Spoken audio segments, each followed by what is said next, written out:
Hello, my amazing children. This is Grandma Carla, and I am back with another story from 10 Tales of Christmas.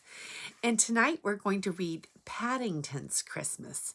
And this one was written in 1959, and the story was by Michael Bond and illustrations by Peggy Fortnum in 1959.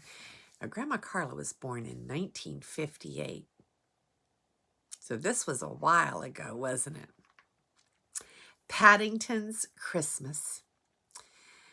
Paddington found that Christmas took a long time to come. Each morning when he hurried downstairs, he crossed the date off the calendar.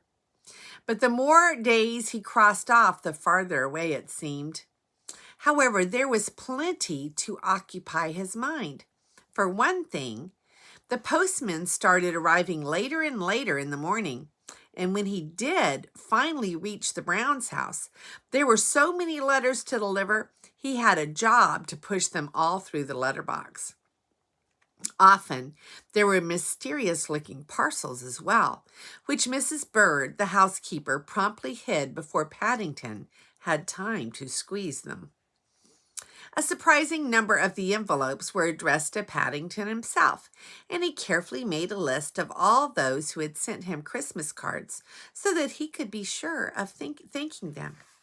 "You may be only a small bear," said Mrs. Bird, as she helped him arrange the cards in the mantelpiece, "but you certainly leave your mark."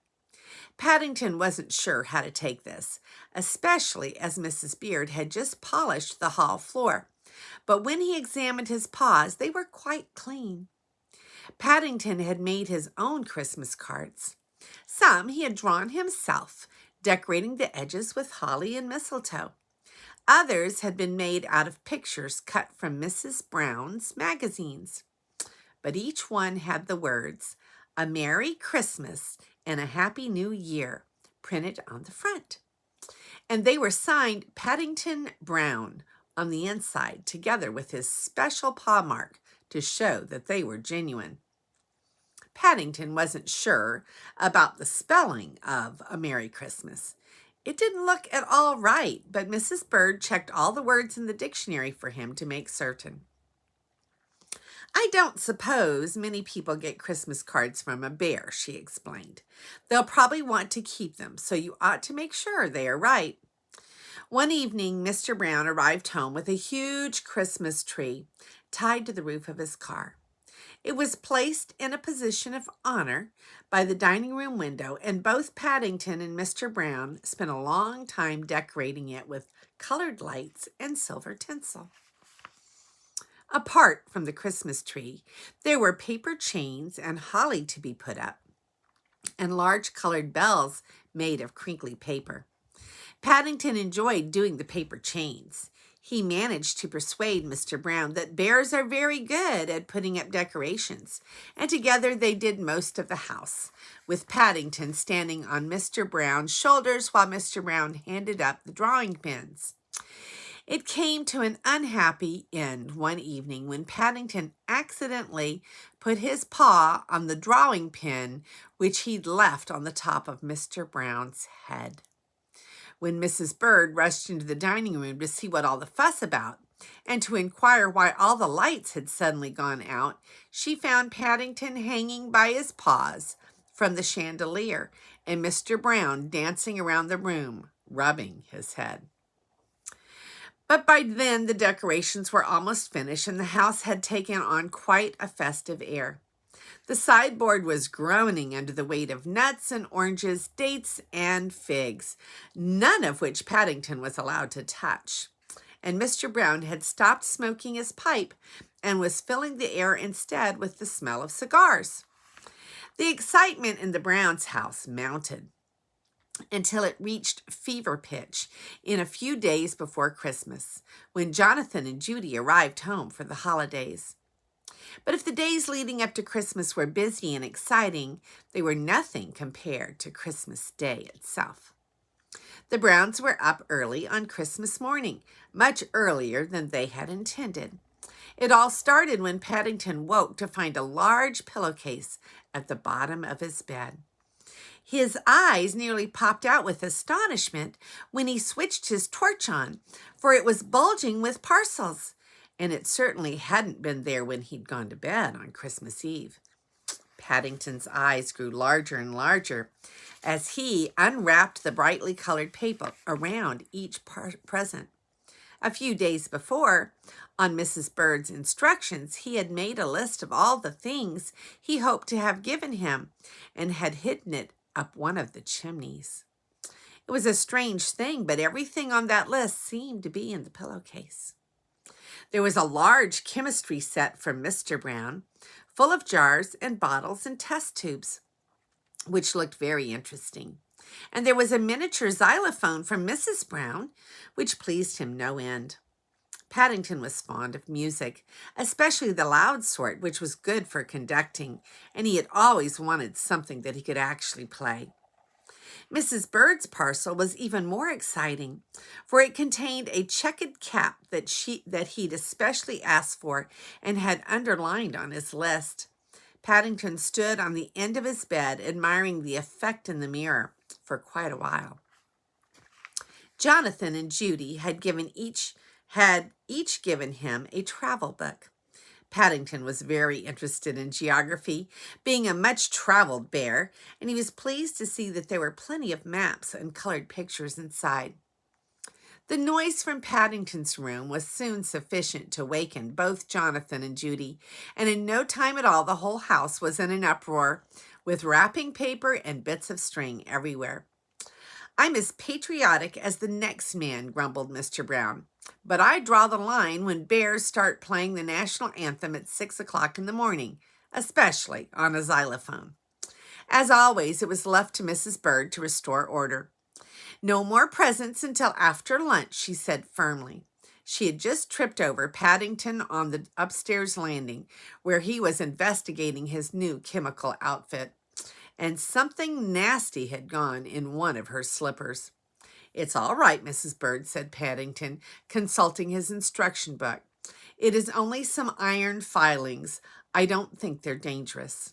"Dangerous or not," said Mrs. Bird, "I've a big dinner to cook, not to mention your birthday cake to finish decorating."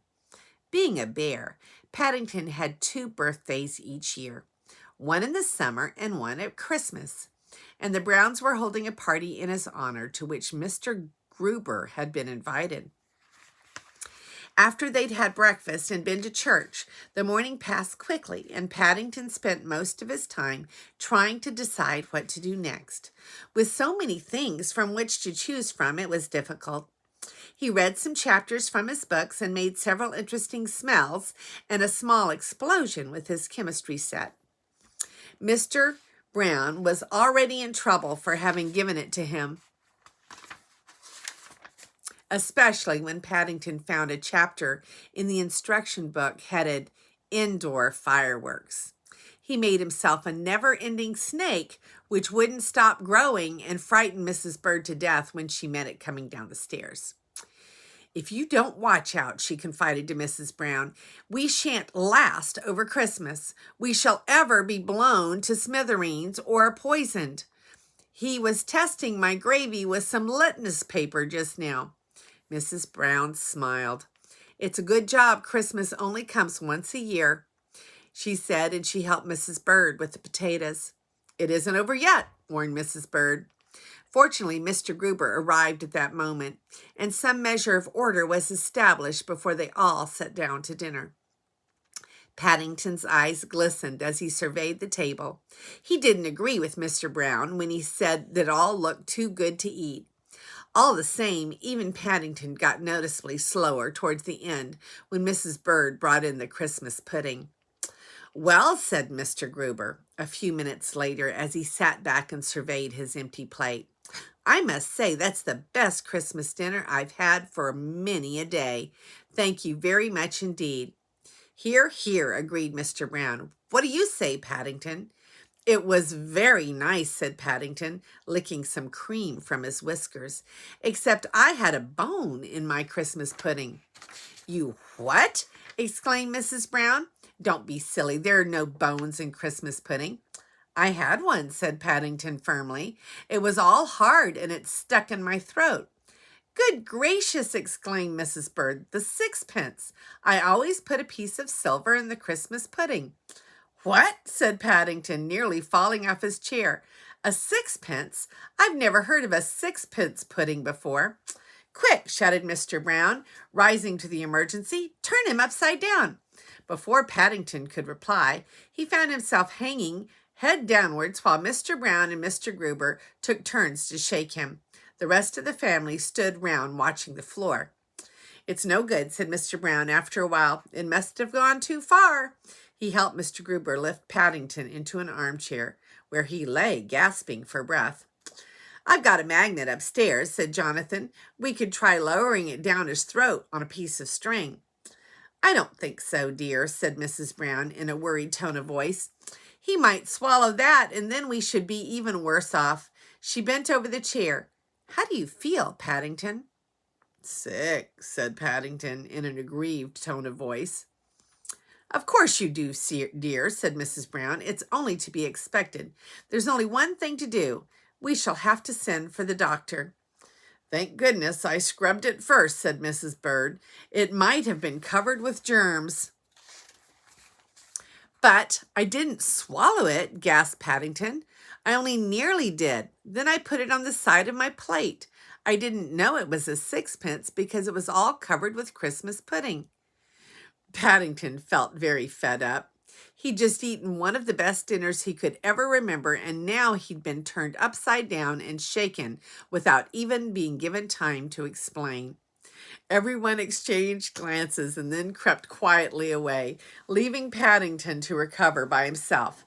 There didn't seem to be much they could do. But after the dinner, things had been cleared away, and by the time Mrs. Bird had made some strong coffee, Paddington was almost himself again. He was sitting up in the chair, helping himself to some dates when they trooped back into the room. It took a lot to make Paddington ill for very long. When they had finished their coffee and were sitting around the blazing fire, feeling warm and comfortable, Mr. Brown rubbed his hands. Now, Paddington, he said, it's not only Christmas, it's your birthday as well. What would you like to do? A mysterious expression came over Paddington's face. If you all go in the other room, he announced, I've a special surprise for you. Oh dear, must we, Paddington? Said Mrs. Brown. There isn't a fire. I shan't be long, said Paddington firmly, but it's a special surprise and it has to be prepared. He held the door open, and the Browns, Mrs. Bird and Mr. Gruber, filed obediently into the other room. Now close your eyes, said Paddington when they were settled, and I'll let you know when I'm ready. Mrs. Brown shivered. I hope you won't be too long, she called, but the only reply was the sound of the door clicking shut. They waited for several minutes without speaking, and then Mr. Gruber cleared his throat. Do you think young Mr. Brown's forgotten about us? He asked. I don't know, said Mrs. Brown, but I'm not waiting much longer. Henry, she exclaimed as she opened her eyes, have you gone to sleep? What? Snorted Mr. Brown. He had eaten such a large dinner, he was finding it difficult to keep awake. What's happening? Have I missed anything? Nothing's happening, said Mrs. Brown. Henry, you'd better go and see what Paddington's up to. Several more minutes went by before Mr. Brown returned to announce that he couldn't find Paddington anywhere. Well, he must be somewhere, said Mrs. Brown. Bears don't disappear into thin air. Crikey, explained Jonathan as he thought suddenly struck him. You don't think he's playing at Father Christmas, do you? He was asking all about it the other day when he put his list up the chimney. I bet that's why he wanted us to come in here, because this chimney connects to the one upstairs, and there isn't a fire. Father Christmas, said Mr. Brown. I'll give him Father Christmas. He stuck his head up the chimney and called Paddington's name several times. I can't see anything, he said, striking a match. As if in answer, a large lump of soot descended and burst on top of his head. "Now look what you've done, Henry," said Mrs. Brown. "Shouting so, you've disturbed the soot all over your clean shirt. If it is young Mr. Brown, perhaps he's stuck somewhere," suggested Mr. Gruber. He did have rather a large dinner. I remember wondering at the time where he put it all. Mr. Gruber's suggestion had an immediate effect on the party, and everyone began to look serious. "Why, he might suffocate with the fumes," exclaimed Mrs. Bird as she hurried outside to the broom cupboard. When she returned, armed with the mop, everyone took it in turns to poke it up the chimney, but even though they strained their ears, they couldn't hear a sound. It was while the excitement was at the height that Paddington came into the room. He looked most surprised when he saw Mr. Brown with his head up the chimney. "You can come into the dining room now," he announced, looking around the room. "I've finished wrapping my presents, and they're all on the Christmas tree." "You don't mean to say," sputtered Mr. Brown, as he sat in the fireplace rubbing his face with a handkerchief. "You've been in the other room all the time?" "Yes," said Paddington innocently. "I hope I didn't keep you waiting too long." Mrs. Brown looked at her husband. "I thought you said you looked everywhere," she exclaimed. "Well, we just come from the dining room," said Mr. Brown, looking very sheepish. "I didn't think he'd be there." "It only goes to show," said Mrs. Bird hastily as she caught sight of the expression on Mr. Brown's face, "how easy it is to give a bear a bad name." Paddington looked most interested when they explained to him what all the fuss was about. "I never thought of coming down the chimney," he said, staring at the fireplace. "Well, you're not thinking about it now either," replied Mr. Brown sternly. But even Mr. Brown's expression changed as he followed Paddington into the dining room and saw the presents that had been prepared for them. In addition to the presents that had already been placed on the tree, there were now 6 newly wrapped ones tied to the lower branches. If the Browns recognized the wrapping paper they had used for Paddington's presents earlier in the day, they were much too polite to say anything. "I'm afraid I had to use old paper," said Paddington apologetically as he waved a paw at the tree. "I hadn't any money left. That's why you had to go in the other room while I wrapped them." "Really, Paddington," said Mrs. Brown, "I'm very cross with you spending all your money on presents for us." "I'm afraid they're rather ordinary," said Paddington as he settled back in his chair to watch the others. "But I hope you like them. They're all labeled so that you know which is which." "Ordinary!" exclaimed Mr. Brown as he opened his parcel. "I don't call a pipe rack ordinary, and there's an ounce of my favorite tobacco tied to the back as well." "Gosh, a new stamp album!" cried Jonathan. "Whizzo! And it's got some stamps inside already." "They're Peruvian ones from Aunt Lucy's postcards," said Paddington. "I've been saving them for you." "And I've got a box of paints," exclaimed Judy. "Thank you very much, Paddington. It's just what I wanted." "We all seem to be lucky," said Mrs. Brown as she unwrapped a parcel containing a bottle of her favorite lavender water. "How did you guess? I finished my last bottle only a week ago." "I'm sorry about your parcel, Mrs. Bird," said Paddington, looking across the room. "I had a bit of a job with the knots." "It must be something special," said Mr. Brown. "It seems all string and no parcel." "That's because it's really clothesline," explained Paddington, "not string. I rescued it when I got stuck in the revolving door at Crumbled and Ferns." "That makes 2 presents in one," said Mrs. Bird, as she freed the last of the knots and began unwinding yards and yards of paper. "How exciting! I can't think what it can be." "Why," she exclaimed, "I do believe it's a brooch. And it's shaped like a bear. How lovely!" Mrs. Bird looked most touched as she handed the present round for everyone to see. "I shall keep it in a safe place," she added, "and only wear it on special occasions when I want to impress people." "I don't know what mine is," said Mr. Gruber as they all turned to him. He squeezed the parcel. "It's such a funny shape." It's a drinking mug, he exclaimed, his face lighting with pleasure, and it even has my name painted on the side. It's for your morning cocoa, Mr. Gruber, said Paddington. I noticed your old one was getting rather chipped. I'm sure it will make my cocoa taste better than ever it has before, said Mr. Gruber. He stood up and cleared his throat. I think I would like to offer a vote of thanks to young Mr. Brown, he said, for all his nice presents. I'm sure he must have given them a great deal of thought. Hear, hear, echoed Mr. Brown as he filled his pipe. Mr. Gruber felt under his chair. And while I think of it, Mr. Brown, I have a small present for you. Everyone stood round and watched while Paddington struggled with his parcel, eager to see what Mr. Gruber had brought him. A gasp of surprise went up as he tore the paper to one side, for it was beautifully bound leather scrapbook with Paddington Brown printed in gold leaf on the cover. Paddington didn't know what to say, but Mr. Gruber waved his thanks to one side. I know how you enjoy writing about your adventures, Mr. Brown, he said, and you have so many, I'm sure your present scrapbook must be almost full.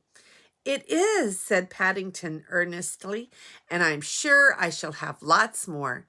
Things happen to me, you know, but I shall only put my best ones in here. When he made his way up to bed later that evening, his mind was in such a whirl, and he was so full of good things he could hardly climb the stairs, let alone think about anything else. He wasn't quite sure which he had enjoyed most, the presents, the Christmas dinner, the games, or the tea with the special marmalade layer birthday cake that Mrs. Bird had made in his honor.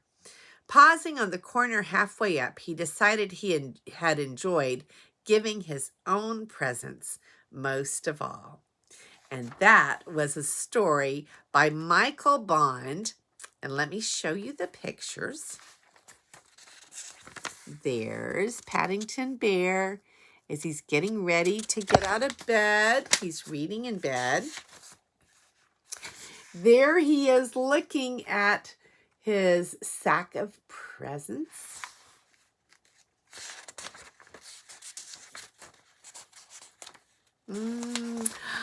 Oh, there's the whole family looking up the chimney because they think Paddington's up there somewhere.